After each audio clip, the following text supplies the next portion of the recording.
Hello students, B Ed first year की परीक्षा की जो हम लोग तैयारी कर रहे हैं उसी के क्रम में आज हम पढ़ेंगे राष्ट्रीय शिक्षा नीति। राष्ट्रीय शिक्षा नीति के बारे में आज हम लोगों को अध्ययन करना है।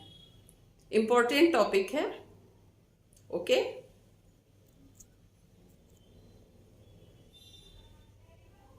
तो आइए हम लोग राष्ट्रीय शिक्षा नीति के पाठ का अध्ययन शुरू करते हैं। Okay, are you ready? Okay,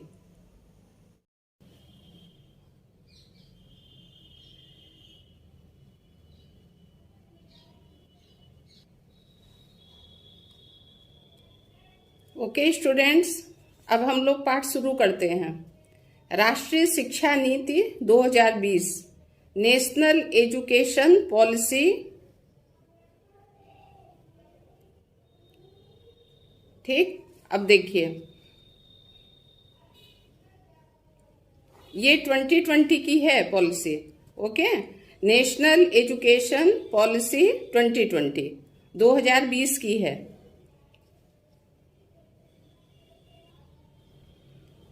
राष्ट्रीय शिक्षा नीति 2020 नेशनल एजुकेशन पॉलिसी 2020 को भारत सरकार द्वारा 29 जुलाई 2020 को केंद्रीय मंत्रिमंडल द्वारा मंजूरी दी गई। इस नीति द्वारा विद्यालय और उच्च शिक्षा दोनों क्षेत्रों में बड़े पैमाने पर रूपांतरकारी सुधार के रास्ते खुल गए हैं। ओके, यह नीति 14 वर्ष पुरानी राष्ट्रीय शिक्षा नीति 1986 नेशनल एजुकेशन पॉलिसी 1986 को प्रतिस्थापित करेगी। इस राष्ट्रीय शिक्षा नीति में भारत द्वारा 2015 में अपनाए गए सतत विकास एजेंडा 2030 के लक्ष्य 4 सतत विकास लक्ष्य 4 SDG 4 में परिलक्षित वैश्विक शिक्षा विकास के एजेंडे को अपनाया गया है, जिसके अनुसार विश्व में 2030 तक सभी के लिए समावेशी और समान गुणवत्ता युक्त शिक्षा सुनिश्चित करने और जीवन पर्यंत शिक्षा के अवसरों को बढ़ावा दिए जाने के लक्ष्य को ध्यान में रखा गया है। इस तरह के उदात्त लक्ष्य के लिए संपूर्ण शिक्षा प्रणाली को समर्थन और अधिगम को बढ़ावा देने के लिए इसको पुनर्गठित करने की आवश्यकता होगी, ताकि सतत विकास के लिए 2030 एजेंडे के सभी महत्वपूर्ण उद्देश्यों और लक्ष्यों को प्राप्त किया जा सके। ओके, अब हमको पढ़ना है राष्ट्रीय शिक्षा नीति 2020 के उद्देश्य। राष्ट्रीय शिक्षा नीति 2020 के उद्देश्य निम्नलिखित हैं। पहला, राष्ट्रीय शिक्षा नीति 2020 का उद्देश्य शिक्षा की पहुंच, समानता, वहनीय शिक्षा और उत्तरदायित्व जैसे मुद्दों पर विशेष ध्यान देता है। ये पहला उद्देश्य था। अब दूसरा देखिए क्या उद्देश्य है। विद्यार्थियों को आवश्यक कौशलों एवं ज्ञान से पूर्ण करना और विज्ञान, तकनीकी, शैक्षिक क्षेत्र और औद्योगिकी में कुशल लोगों की कमी को दूर करते हुए देश को ज्ञान आधारित सुपर पावर के रूप में स्थापित करना। इससे हमारा देश सुपर पावर बन जाएगा।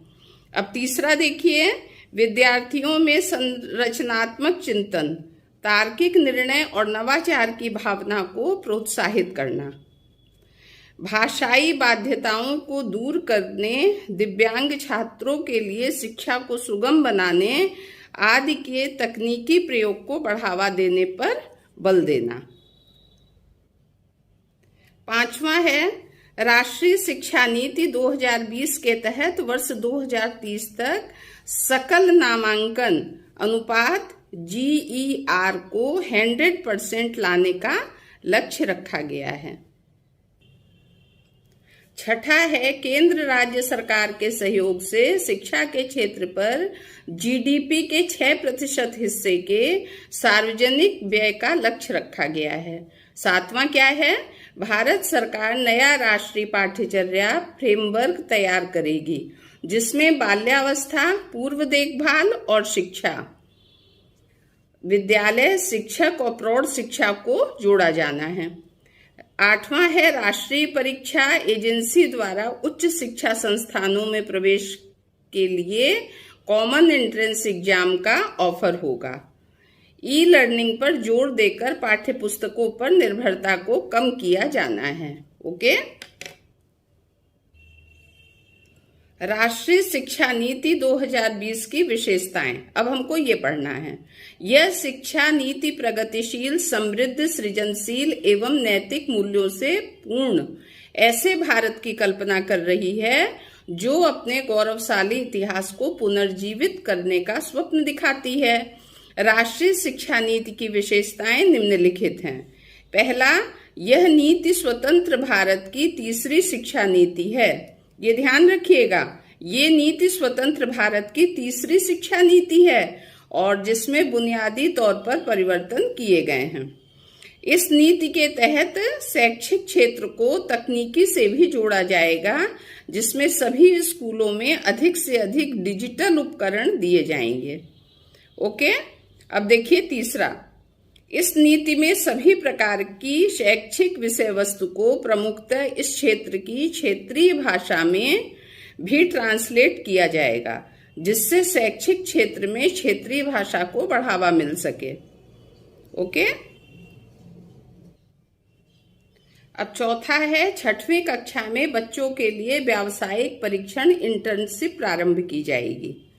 पांचवा, वर्तमान शिक्षा नीति में 10+2 को बदलकर 5+3+3+4 के पैटर्न को अपनाते हुए स्कूली शिक्षा को 15 साल का कर दिया गया है। इस पॉइंट को मैं दोबारा दोहरा रही हूं, ध्यान देंगे। वर्तमान शिक्षा नीति में 10+2 को बदलकर 5+3+3+4 के पैटर्न को अपनाते हुए स्कूली शिक्षा को 15 साल कर दिया गया है। छठा देखिए, समान व समावेशी शिक्षा सुनिश्चित करने के लिए देश में जेंडर एजुकेशन को नई शिक्षा नीति में शामिल किया गया है। सातवां, इस नीति के अंदर बच्चों को पढ़ाई में विभिन्न प्रकार के अन्य विकल्प दिए जाएंगे। अब 10वीं कक्षा में अन्य विकल्पों को भी रखा जाएगा जिसमें छात्र कोई स्ट्रीम न चुनकर अपनी इच्छा अनुसार विषयों को चुन सकेगा। आठवां है, अभी तक भारत में डीम्ड राज्य और सेंट्रल विश्वविद्यालय के लिए अलग अलग नियम थे, अब सभी के लिए एक समान नियम लागू होंगे। 9वां, विद्यालयों में सकल अनुपात बढ़ाने के लिए दूरस्थ व मुक्त शिक्षा का विस्तार किया जाएगा। 10वां, मूल्यांकन मानदंड को योगात्मक मूल्यांकन में बदलकर औपचारिक व नियमित मूल्यांकन में बदला जाएगा। मूल्यांकन के उद्देश्य के लिए एक नया राष्ट्रीय मूल्यांकन केंद्र स्थापित किया जाएगा। ओके, अब इसके आगे का हम कल अगले वीडियो में पढ़ेंगे।